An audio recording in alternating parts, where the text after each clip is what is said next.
சூரா அஷ்-ஷம்ஸ். அளவற்ற அருளாளனும் நிகரற்ற அன்புடையவனுமாகிய அல்லாஹுவின் திருப்பெயரால் துவங்குகின்றேன்.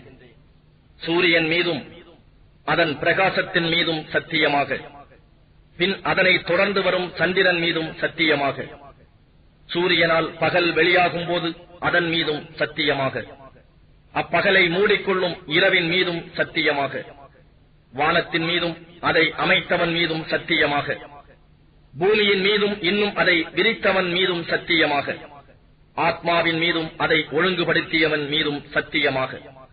அப்பால் அவன் அல்லாஹ் அதற்கு அதன் தீமையையும் அதன் நன்மையையும் உணர்த்தினான். அதை ஆத்மாவை பரிசுத்தமாக்கியவர் திடமாக வெற்றி அடைந்தார். ஆனால் எவன் அதை பாவத்தில் புகுத்தினானோ அவன் திட்டமாக தோல்வி அடைந்தான். சமூது கூட்டத்தினர் தங்கள் அக்கிரமத்தினால் சாலிஹ் நபியை பொய்ப்பித்தனர். அவர்களில் கேடுகெட்ட ஒருவன் விரைந்து முன்வந்தபோது அல்லாஹுவின் தூதர் சாலிஹ் அவர்களை நோக்கி, இப்பெண் ஒட்டகம் அல்லாஹ் உடையது, இது தண்ணீர் அருந்த தடை செய்யாது விட்டுவிடுங்கள் என்று கூறினார். ஆனால் அவர்கள் அவரை பொய்ப்பித்து அதன் கால் நரம்பை தரித்து விட்டனர்.